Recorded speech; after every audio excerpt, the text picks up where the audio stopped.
الحمد لله الذي لم يتخذ ولدا ولم يكن له شريك في الملك ولم يكن له ولي من الذل وكبره تكبيرا. اللهم صل على محمد وعلى آل محمد كما صليت على إبراهيم وعلى آل إبراهيم إنك حميد مجيد. اللهم بارك على محمد وعلى آل محمد كما باركت على إبراهيم وعلى آل إبراهيم إنك حميد مجيد. أما بعد فأعوذ بالله من الشيطان الرجيم. بسم الله الرحمن الرحيم. ولا تقولوا لمن يقتل في سبيل الله أموات بل أحياء ولكن لا تشعرون.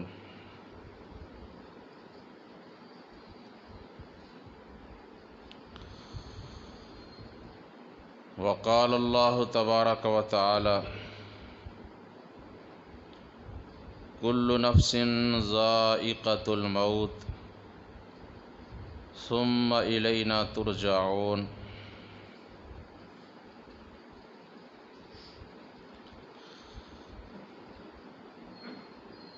قرآن مجید میں اللہ احکم الحاکمین جو ہم سب کے خالق و مالک ہیں، اس نے ارشاد فرمایا کہ ہر جاندار، ہر ذی روح، ہر سانس لینے والا، خواہ وہ انسان ہو، جن ہو، جانور ہو، پرندہ ہو، جسے بھی اللہ تعالیٰ نے پیدا فرمایا ہے، بالآخر اس نے موت کا ذائقہ چکھنا ہے. موت سے مستثنا کوئی بھی نہیں ہے. حتیٰ کہ فرمایا: کل من علیہا فان ویبقی وجہ ربک ذو الجلال والاکرام. جو کچھ بھی اس کے اوپر ہے، یعنی زمین پر، وہ سب فانی ہے، فنا ہونے والا ہے، اور باقی رہنے والی ذات جس نے ہمیشہ زندہ، قائم اور دائم رہنا ہے، وہ ذات کس کی ہے؟ اللہ تعالیٰ کی ذات ہے.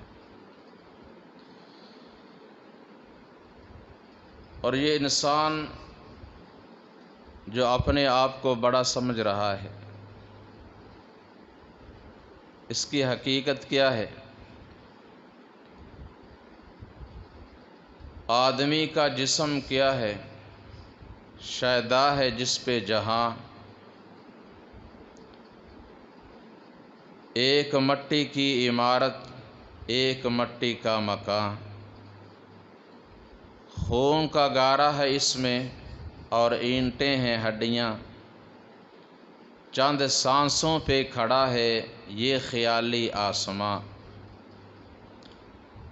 موت کی پرزور آندھی جب اس سے ٹکرائے گی، پل بھر میں یہ عمارت ٹوٹ کر گر جائے گی. تو اس بات پر سب کا ایمان ہے، یقین ہے کہ ہمیشہ نہیں رہنا، مرنا ہے. اور یہ جہان، یہ دنیا، جو کچھ بھی ہمارے پاس ہے، بالآخر چھوڑ کر اکیلے جانا ہے.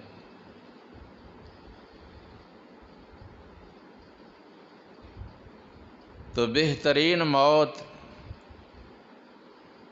عزت کی موت، وقار والی موت، عظمت اور شان والی موت، موت شہادت ہے. شہادت کی موت، اللہ کی راہ میں اپنی جان پیش کرنا، تاکہ اللہ تعالیٰ کا جو کلمہ ہے وہ بلند ہو، اللہ تعالیٰ کا جو دین ہے وہ غالب آئے۔ تو یہاں سورہ البقرہ میں اللہ تبارک و تعالیٰ فرما رہے ہیں وَلَا تَقُولُوا لِمَن يُقْتَلُ فِي سَبِيلِ اللَّهِ أَمْوَاتٌ، جو لوگ اللہ کی راہ میں قتل ہو جائیں تم انہیں مردہ نہ کہو، بل احیاء ولکن لا تشعرون، بلکہ وہ زندہ ہیں۔ کس طرح زندہ ہیں، کہاں زندہ ہیں؟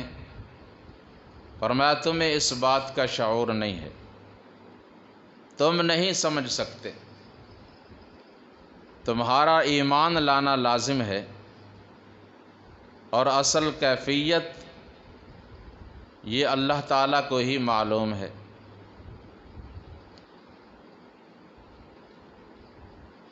تو اللہ تعالیٰ نے ان لوگوں کی عظمت اور تعظیم بیان فرمائی، تعظیم سکھائی کہ جس طرح عام لوگ مرتے ہیں، عام مردوں کی طرح تم ان کو مردہ نہ سمجھو جو اللہ کی راہ میں اپنی جان کا نذرانہ پیش کر دیتے ہیں۔ اللہ فرما رہے ہیں کہ تمہیں اس کا شعور نہیں، تم نہیں سمجھ سکتے کہ وہ کیسے زندہ ہیں، لیکن اس کے باوجود بھی ہمارے بعض مسلمانوں نے، ہمارے بھائیوں نے یہ سمجھ لیا کہ جس طرح ہم اس دنیا میں زندہ ہیں اسی طرح وہ بھی زندہ ہیں، بلکہ اس سے بھی آگے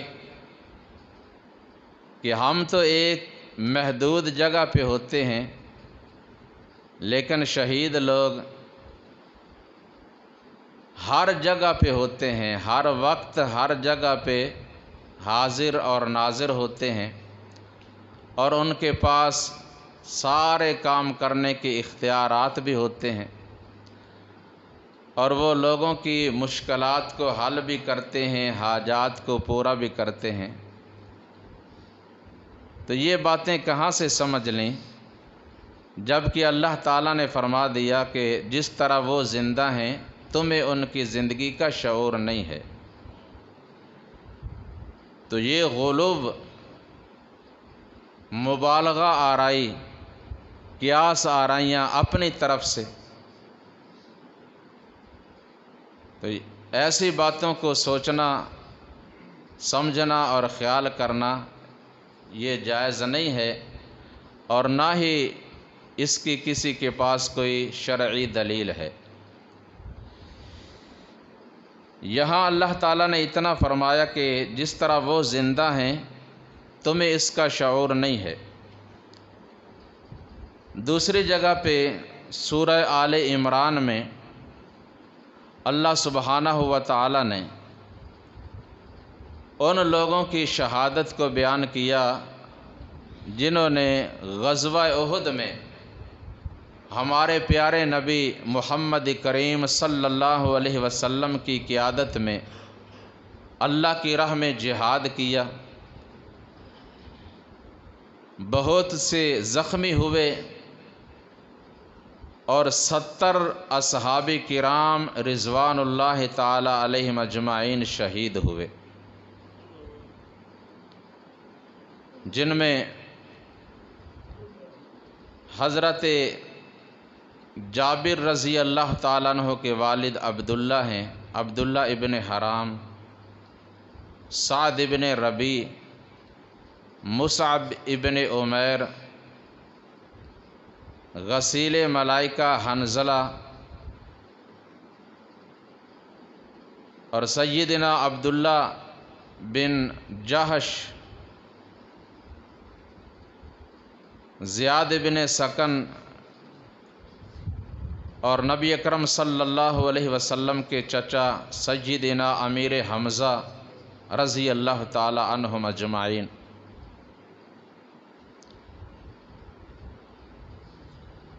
جن کا ان کے لواحقین کو، ان کے ورثاء کو بڑا صدمہ پہنچا، اور خود اللہ کے رسول صلی اللہ علیہ وسلم پریشان ہوئے کہ اکٹھے ایک ہی دن میں 70 کی تعداد میں آپ کے جاں نثار ساتھی آپ سے جدا ہو گئے۔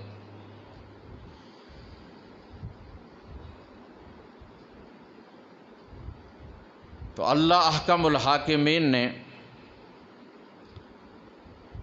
ان کو حوصلہ دینے کے لیے، تسلی دینے کے لیے یہ آیات نازل فرمائیں،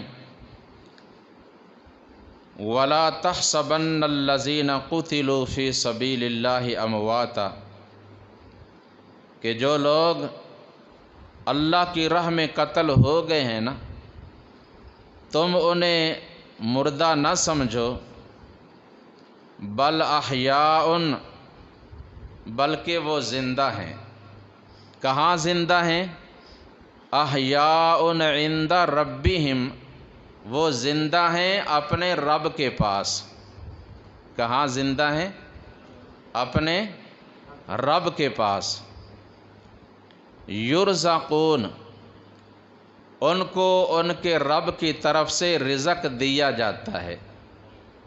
یہ نہیں فرمایا کہ یرزقون، وہ دنیا والوں کو رزق دیتے ہیں، یہ نہیں فرمایا۔ یرزقون نہیں کہ وہ سب کے داتا ہیں، روزی رساں ہیں، رزق دینے والے ہیں، ایسا نہیں، بلکہ عند ربہم یرزقون، وہ اپنے رب کے پاس ہیں اور رب کی طرف سے ان کو رزق ملتا ہے۔ عام لوگ موت آنے کے بعد جب قبر میں داخل ہوتے ہیں تو جب تک اللہ قبر میں رکھنا چاہیں رکھیں گے، اور پھر ان کو قیامت کے روز اٹھایا جائے گا۔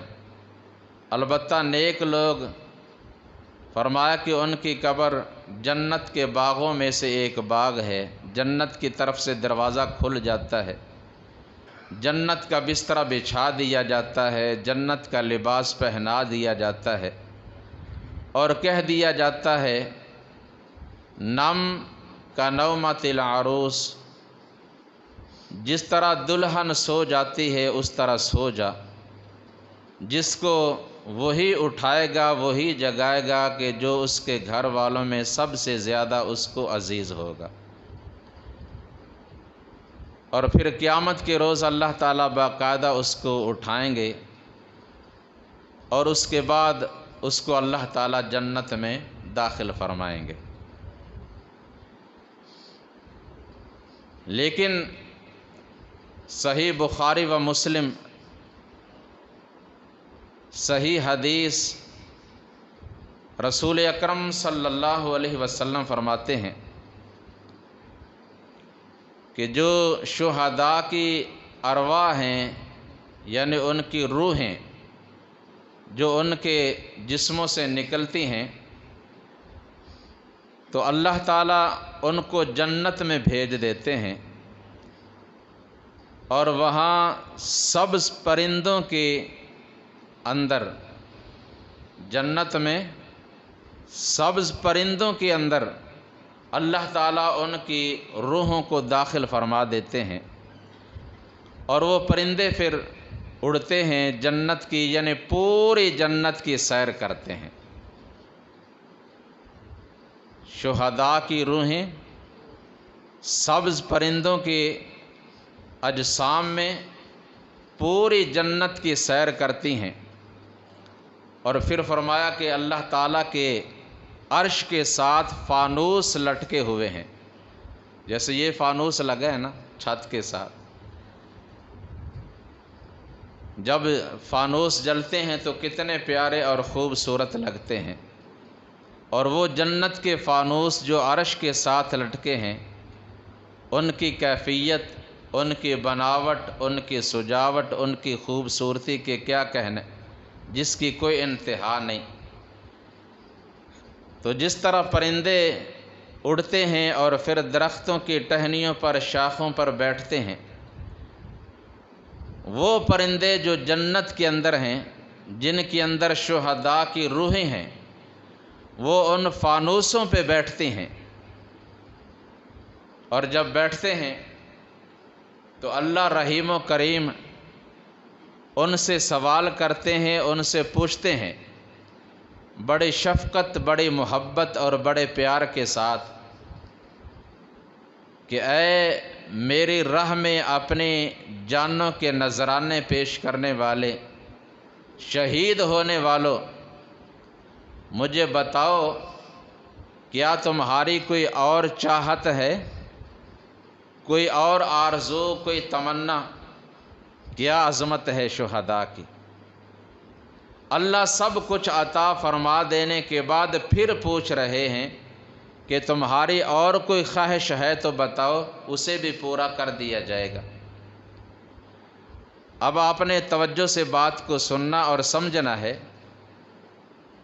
اور کسی نتیجہ تک پہنچنا ہے۔ جب اللہ پوچھتے ہیں تو یہ شہداء کہتے ہیں اے اللہ، یہاں ہمیں سب کچھ مل گیا،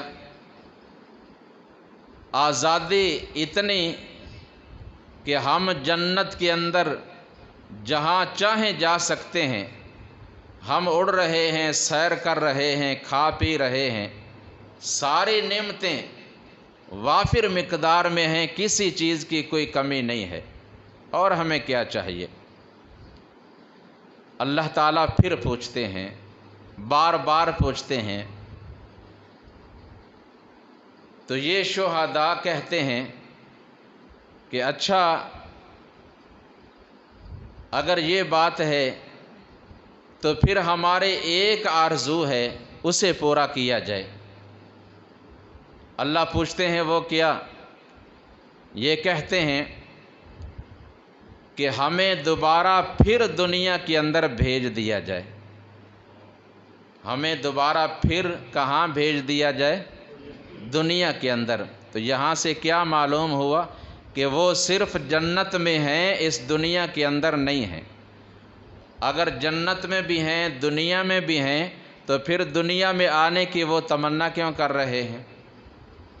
اور یہ میری اپنی بات نہیں، صحیح بخاری و مسلم کی حدیث ہے، رسول اللہ صلی اللہ علیہ وسلم کا سچا فرمان ہے۔ کہتے ہیں ہمیں پھر دوبارہ دنیا کے اندر بھیج دیا جائے۔ کس لیے؟ کہ جس طرح پہلے ہم اے اللہ تیری راہ میں تیرے دشمنوں سے لڑے تھے اور جام شہادت نوش کیا تھا، دوبارہ پھر ہم تیری راہ میں لڑائی کریں اور جام شہادت نوش کر کے آئیں۔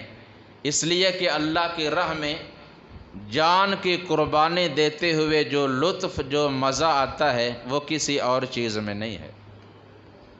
یہ بڑی سعادت کی بات ہے۔ جب وہ کہتے ہیں کہ ہمیں دوبارہ پھر دنیا میں بھیج دیا جائے، تو جواب ملتا ہے یہاں جنت کے اندر تمہاری ہر چاہت کو پورا کیا جائے گا، لیکن یہ دنیا میں دوبارہ جانے والی جو بات ہے نا، یہ پوری نہیں کی جائے گی۔ جو اس جہان کو چھوڑ کر ایک دفعہ اگلے جہان میں چلا جاتا ہے نا، وہ دوبارہ پھر اس جہان میں نہیں آ سکتا۔ جیسے ہم پہلے عالم ارواح میں رہے،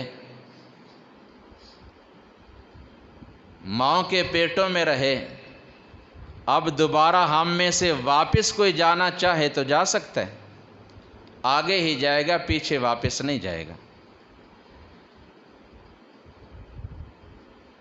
تو یہ تو ان کی آرزو تمنا کرنے کے باوجود ان کی یہ چاہت، یعنی دوبارہ دنیا میں آنے والی، پوری نہیں کی جاتی، تو ہم پھر کیوں سمجھیں کہ وہ اس دنیا میں زندہ ہیں، ہمارے پاس ہیں اور ہر جگہ پہ حاضر و ناظر ہیں اور وہ جو چاہیں وہ سب کچھ کر سکتے ہیں، ان کے پاس ہر چیز کے اختیارات ہیں۔ تو اس لیے اللہ فرماتے ہیں بل احیاء عند ربہم یرزقون، وہ اپنے رب کے پاس زندہ ہیں اور انہیں رزق دیا جاتا ہے۔ تو جب وہ کہتے ہیں نا کہ ہمیں دوبارہ دنیا میں بھیجا جائے، کس لیے؟ کہ ہم ایک تو تیری راہ میں دوبارہ لڑائی کریں اور جام شہادت نوش کریں، اور دوسرا جو ہمارے ورثاء ہیں، ہمارے ساتھی ہیں، ہم ان کو بتائیں کہ اس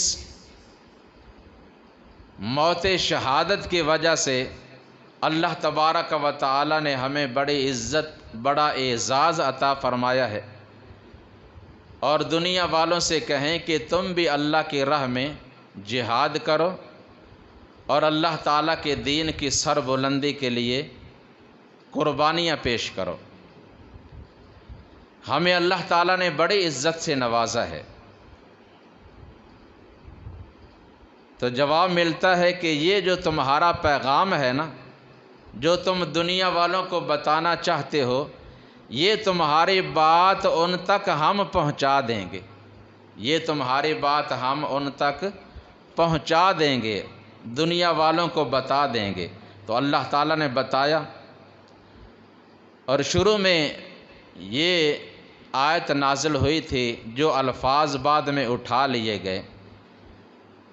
رسول اللہ صلی اللہ علیہ وسلم نے فرمایا کہ غزوہ احد میں شہید ہونے والے، ان کا پیغام جو اللہ نے ہم تک پہنچایا کہ انا قد لقینا ربنا فرضی عنا وارضانا، بے شک ہماری ملاقات ہمارے رب سے ہو گئی، اور اس حال میں ہوئی کہ ہمارا رب ہم پر راضی ہے اور ہم اس پہ راضی ہیں۔ اور یہاں اللہ فرما رہے ہیں سورہ آل عمران میں فرحین بما آتاہم اللہ من فضل، جو کچھ اللہ تعالیٰ نے انہیں اپنے فضل سے عطا فرما دیا ہے نا، وہ اس کے ساتھ بہت زیادہ خوش ہیں۔ وَيَسْتَبْشِرُونَ بِالَّذِينَ لَمْ يَلْحَقُوا بِهِم مِّنْ خَلْفِهِمْ، اور وہ خوشخبری سناتے ہیں ان لوگوں کو جو ابھی دنیا میں ہیں، ان سے نہیں ملے۔ کیا خوشخبری سناتے ہیں؟ اللہ خوف علیہم ولا ہم یحزنون، کہ ان کے اوپر کسی قسم کا نہ تو کوئی خوف ہے اور نہ ہی وہ غمگین ہے، کوئی غم، کوئی خوف، کوئی فکر نہیں ہے۔ یستبشرون بنعمت من اللہ وفضل وان اللہ لا یضیع اجر المؤمنین، وہ اللہ تعالیٰ کی نعمتوں کے ساتھ، اس کے فضل کے ساتھ خوشیاں منا رہے ہیں، اور یہ بتا رہے ہیں کہ بے شک اللہ تعالیٰ ایمان والوں کا جو اجر و ثواب ہے وہ کبھی ضائع نہیں کرتے۔ اللہ اکبر کبیرہ۔ اس کے ساتھ ہمیں یہ تعلیم دی گئی ہے، ترغیب دی گئی ہے کہ کوشش یہ ہونی چاہیے کہ اللہ کی راہ میں شہادت کی موت نصیب ہو جائے، اور اس کے لیے آرزو کرنے چاہیے، دعا کرنے چاہیے۔ خود رسول اللہ صلی اللہ علیہ وسلم فرماتے ہیں والذی نفسی بیدہ، مجھے اس ذات کی قسم جس کے قبضہ قدرت میں میری جان ہے، لوددت، میں خود چاہتا ہوں، میری یہ چاہت ہے، آرزو ہے، دلی تمنا ہے، کیا؟ ان اقتل فی سبیل اللہ، کہ میں اللہ کی راہ میں شہید ہو جاؤں، اللہ کی راہ میں قتل ہوں، ثم احیا، اور قتل ہونے کے بعد میں پھر زندہ کیا جاؤں، ثم اقتل، زندہ ہونے کے بعد پھر قتل ہو جاؤں، دو دفعہ۔ ایک دفعہ فرمایا کہ میری چاہت ہے کہ میں اللہ کی راہ میں قتل ہو جاؤں، پھر زندہ کیا جاؤں، پھر قتل کیا جاؤں۔ ثم احیا پھر زندہ کیا جاؤں، ثم اقتل پھر قتل کیا جاؤں 3 دفعہ، ثم احیا پھر مجھے زندہ کیا جائے، ثم اقتل اور پھر میں قتل ہو جاؤں اللہ کی راہ میں، 4 دفعہ آپ نے یہ تمنا فرمائی۔ اور اس کے ساتھ ساتھ جو 3 دفعہ آپ نے فرمانا ثم احیا ثم احیا، قتل ہونے کے بعد مجھے پھر زندہ کیا جائے، تو اس سے معلوم ہوا کہ جو قتل ہو جاتا ہے نا، اللہ کی راہ میں شہید ہو جاتا ہے نا، وہ اس طرح زندہ نہیں جس طرح دنیا میں رہنے والے زندہ ہوتے ہیں۔ ان کی زندگی میں اور شہداء کی زندگی میں فرق ہے۔ اگر اسی طرح ہی زندہ ہوں تو آپ کے فرمانے کے پھر یہ معنی ہی کیا ہوئے کہ میں قتل ہونے کے بعد پھر زندہ کیا جاؤں، پھر قتل ہوں، پھر زندہ کیا جاؤں، تو اس زندگی میں اور اس زندگی میں فرق ہے۔ اور سمجھیے بات کو، جب تک مجاہد اللہ کی راہ میں جہاد کر رہا ہوتا ہے، جتنا مرضی زخمی ہو جائے، پورا جسم زخموں سے چور ہو، زخموں سے چھلنی ہو جائے، جتنے مرضی زخم آ جائیں، جب تک اس کے جسم سے روح نہیں نکلتی، جان نہیں نکلتی، اس وقت تک وہ شہید نہیں کہلائے گا۔ کیا کہلائے گا؟ یہ غازی ہے، یہ مجاہد ہے۔ کیا کہلائے گا؟ غازی اور مجاہد۔ ابھی شہید نہیں کہلائے گا۔ شہید کب کہلائے گا؟ جب اس کے جسم سے جان نکلے گی اور قبر میں جائے گا، اس وقت کہا جائے گا کہ یہ اللہ کی راہ کا شہید ہے۔ اور اس کے بعد اس کا جو چھوڑا ہوا مال ہے، اس کا جو ترکہ ہے، مال میراث ہے، اس کو ورثاء میں تقسیم کیا جائے گا۔ اور اس کی جو بیوہ ہے، اس کو اختیار ہوگا کہ وہ آگے جس سے چاہے نکاح کر لے۔ ایمان سے بتائیں کہ ایک آدمی جب تک زندہ ہے اس کا نکاح تو نہیں ٹوٹتا جب تک وہ طلاق نہ دے اپنے بیوی کو یا وفات نہ پا جائے۔ زندگی میں تو کسی کی بیوی، کسی کی عورت آگے نکاح نہیں کر سکتی، اور نہ ہی اس کی جائیداد کو تقسیم کیا جا سکتا ہے۔ نکاح کب کرتی ہے عورت؟ جب اس کا خاوند وفات پا جائے۔ اور جائیداد کب تقسیم ہوتی ہے؟ جب بندہ وفات پا جائے۔ اس لیے آپ صلی اللہ علیہ وسلم یہ آرزو فرما رہے ہیں کہ میری یہ چاہت ہے، میری تمنا ہے، کیونکہ موت شہادت کی جو عظمت ہے وہ بہت زیادہ ہے، میں خود چاہتا ہوں کہ یہ مجھے نصیب ہو جائے۔ اور آپ صلی اللہ علیہ وسلم نے یہ بھی فرمایا، من سأل اللہ الشہادۃ بصدق، جو شخص، جو مسلمان اللہ تعالیٰ سے شہادت کی موت کا سوال کرتا ہے، صدق قلب کے ساتھ، سچے دل کے ساتھ، خلوص نیت سے اللہ سے مانگتا ہے، اے اللہ مجھے شہادت کی موت عطا فرما دے، فَأَنزَلَ اللَّهُ مَنَازِلَ الشُّهَدَاءِ وَإِن مَاتَ عَلَى فِرَاشِهِ، اگر وہ اللہ کی راہ میں قتل نہ بھی ہو، اپنے بستر پہ ہی وفات پائے، طبعی موت فوت ہو، تو اس کی خلوص کی بنا پر، اس کی نیت کی بنا پر اللہ تعالیٰ اسے شہداء کی منازل پر پہنچا دیتے ہیں، اس کو مقام اور مرتبہ عطا فرما دیتے ہیں، کیونکہ اللہ تعالیٰ بندے کی نیت اور کوشش دیکھتے ہیں۔ اس لیے ہم سب کی یہ خالص نیت ہونی چاہیے، اور جہاں بھی موقع ملے یہ سچی بات دوسروں تک پہنچائیں، اور اس راہ میں آنے والی پریشانیوں کو برداشت کریں، ان پہ صبر کریں، اور اللہ تعالیٰ سے دعا کیا کریں، جیسا کہ سیدنا عمر فاروق رضی اللہ تعالیٰ عنہ یہ دعا کیا کرتے تھے، اللہم ارزقنی شہادتن فی سبیلک واجعل موتی فی بلد رسولک، اے اللہ مجھے اپنے راہ میں شہادت کی موت عطا فرما اور موت بھی اپنے رسول صلی اللہ علیہ وسلم کے شہر مدینہ طیبہ میں عطا فرما۔ تو اللہ تعالیٰ نے ان کی دعا کو قبول فرما لیا۔ اللہ تبارک و تعالیٰ جب تک ہم زندہ رہیں ایمان کی حالت میں رہیں، اور جب بھی اس دنیا سے جائیں تو ایمان کی حالت میں اس دنیا سے جائیں۔ اللہ تبارک و تعالیٰ ہمیں دنیا اور آخرت میں عزت عطا فرمائے۔ سبحانک اللہم و بحمدک، اشہد ان لا الہ الا انت، استغفرک و اتوب الیک۔